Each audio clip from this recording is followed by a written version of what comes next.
Hi అండి.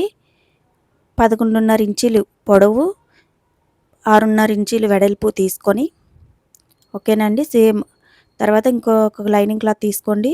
అది 10 inches పొడుగు, వెడల్పు 3.5 ఇంచీలు తీసుకొని కోనికి 3.25 ఇంచులు పెట్టి కట్ చేసేయండి. కింద వచ్చేసి 1.5 పెట్టండి. నేను చెప్తుంది ఫోల్డింగ్ మీదండి. ఓకేనా, కింద థ్రెడ్స్ కోసం అది. ఇప్పుడు దీనికోసమని కాటన్ లైనింగు, బక్రము తీసుకున్నానండి. సేమ్ తీసుకొని మొత్తం జాయిన్ చేసేసి నేను ఏ విధంగా అయితే సెంటర్ ఫోల్డింగ్ వేసి టక్స్ పెడుతున్నానో మీరు అదే విధంగా ఫోల్డింగ్కి టక్స్ పెట్టేయండి. పెట్టేసి ఫస్ట్ పైనుంచి కిందకి తీసుకొచ్చి దాన్ని 1/2 ఇంచీ వరకు ఫోల్డింగ్ వేయండి. ఫోల్డింగ్ వేసి కిందది దాని మీదకి డైరెక్ట్గా తీసుకొచ్చేయండి. ఓకేనండి.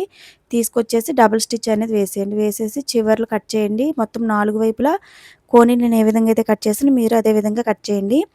కట్ చేసేసి రివర్స్ తిప్పండి.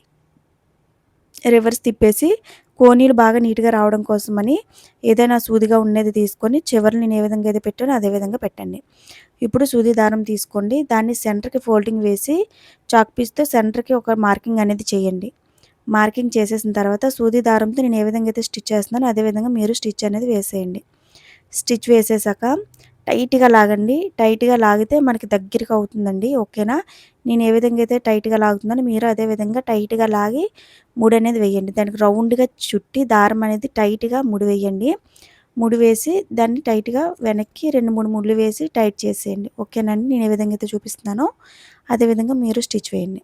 చూసారా, బో రెడీ అయిపోయిందండి. ఇప్పుడు కింద థ్రెడ్స్ కోసమని ఫస్ట్ మెయిన్ క్లాత్ వేయండి. మీదని లైనింగ్ వేయండి. దాని మీదన బక్రం వేయండి. వేసి మొత్తం జాయిన్ చేసేయండి. ఫస్ట్ ఎక్స్ట్రా క్లాత్ని కట్ చేసేసి నేను ఏ విధంగా అయితే ఫోల్డింగ్ వేస్తున్నానో అదే విధంగా ఫోల్డింగ్ వేసి ఒక 1/2 ఇంచ్ వరకు ఖర్చు ఉంచుకొని డబుల్ స్టిచ్ అనేది వేసేసి కోనీలు అనేవి కట్ చేసేయండి. కట్ చేసేసి ఓకేనండి. నేను ఏ విధంగా అయితే చూపిస్తున్నానో చూడండి, సెంటర్కి ఇలా అనండి. అని అలా ఫోల్డింగ్ తీసుకొని కింద కోనీని కొంచెం లోపలికి తోయండి. దాన్ని నేను ఏ విధంగా అయితే రివర్స్ తిప్పుతున్నానో అదే విధంగా కింద వైపు నుంచి మీదకి, మనం మీదన అలా జాయిన్ చేయలేదు కదండి, ఆ మీదకి తోసేస్తే ఆటోమేటిక్గా వస్తుంది.